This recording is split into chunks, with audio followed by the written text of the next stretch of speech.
Pipistrello and the Cursed Yoyo has been an absolute surprise. It's a fun and challenging adventure pixel platformer that is a love letter to the action-adventure games of the 90s and early 2000s that would fit perfectly in a Game Boy Advance or Nintendo DS. The title screen even turns into a portable game system when you let it idle. With inspirations on their sleeve and a yo-yo in their pocket, developer Pocket Trap has made an excellent adventure that is fun and challenging with only a few small knots in its string. Your journey as a self-proclaimed yet naive yo-yo expert who gets mixed up in a larger-than-life adventure with his family in tow is one of grand adventure that is bigger than the small-scale pixel art that makes up its world. Madame Pipistrello and her family rules over the city of New Jolt with a monopoly on energy. Their tariffs make it hard for other businesses to have a chance, without resorting to illegal and dastardly tactics. 4 competing companies stage a revenge plot that goes right. But as the experiment goes wrong, Madame's little nephew ends up with a one-of-a-kind yo-yo containing 1/5 of his auntie's soul.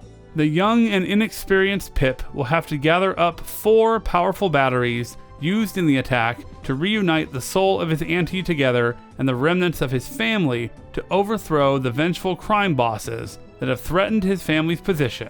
But whoever prevails, we still may lose. This is a game where the story, progression, and several mechanics reflect its themes of greed and corruption. From a system where to acquire character-boosting skills means giving your family a cut of the profits, to having to pay money to revive if you die.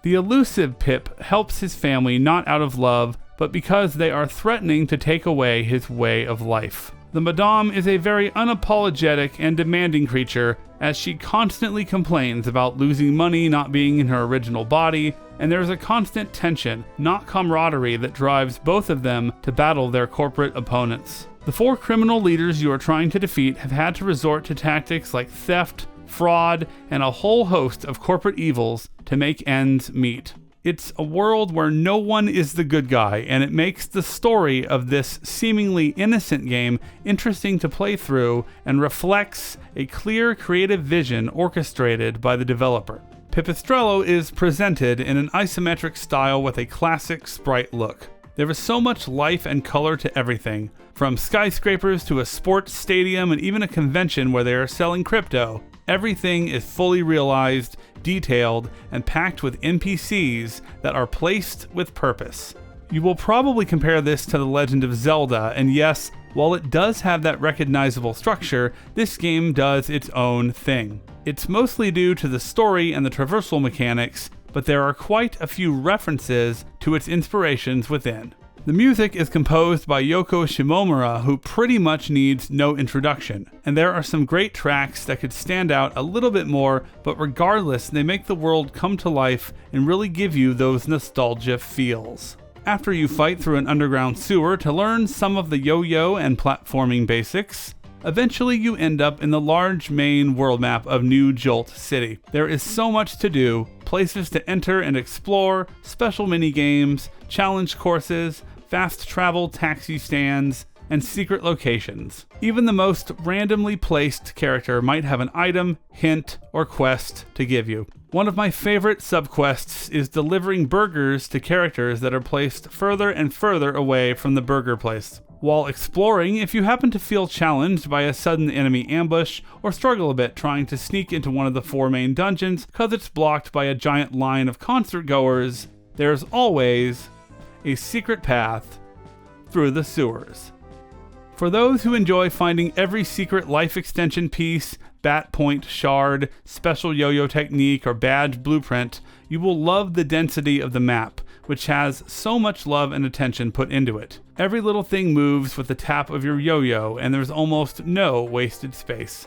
The game points you in the general direction of your objective, and marks plenty on the map, but won't hold your hand too much, allowing you to check the map for important markers and explore your surroundings. It will provide you with a green checkmark if you explored an area. You will run into story sections in certain locations where your auntie will point out the next main objective. The combat and movement techniques are fun and can be chained together to solve puzzles and complete platforming challenges and fight through enemy ambushes. The movement feels really good and jumping is fast, and it will give you a bit of invulnerability. There are special yo-yo techniques and charge skills that share the same button combination. These can be swapped out in your underground hideaway, which acts as a health refill save spot.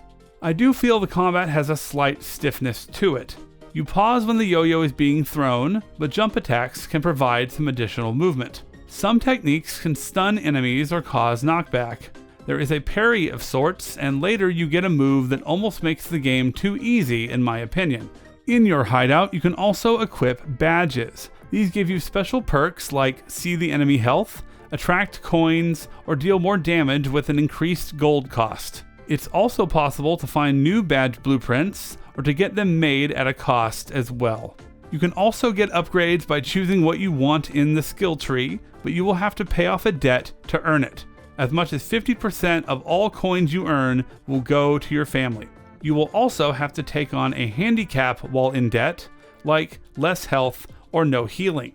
This can make the game much harder, but I always had one of these skills in process as I was going through the game. Usually I would always try to pay off my debt before fighting a boss so that I would be at my full strength. Some of these mechanics can be a little polarizing, but in the opening options menu, you can adjust all kinds of settings, even make yourself completely invincible if you wish to cheat the system yourself. You might feel cheated by your family in the game, but in real life, Pipistrello is more than worth its $20 price tag. It is great to play a retro-style adventure game that improves upon the genre and changes things up a little bit. There is a lot of variety, and it's amazing the developer packed this game with so much content. The art and presentation is adorable, and the writing is clever, having unexpected moments of comedy, including some biting parody of real-life issues. On the normal default setting, this is a very difficult game, and it can be tough for the more casual players. Bosses must be beaten in one go despite having multiple phases with dialogue in between. The platforming starts out invigorating and exciting, but the longer you play, the more skills you acquire, the more detailed and sometimes tiring the platforming gets. The creativity and level design is outstanding, but it can be exhausting and overstay its welcome in the late game hours when almost every room has to be a complex, precision platforming puzzle. It takes away a bit of the fun that I experienced in the early game. I liked the story, but in the end it kind of jumps the shark and doesn't quite stick the landing. Ultimately, Pipistrello and the Cursed Yo-Yo is a unique game that has so much to offer. The story, themes, world, and mechanics work so well together. It's great to play a game where you can get maximum creativity at no additional charge. I give Pipistrello and the Cursed Yo-Yo a generous 4.5 out of 5, and no additional tariffs are needed. I'm Dan T from Twisted Banana Productions. Thank you for watching. Give this video a like and subscribe if you made it to the end, and I'll talk to you next time.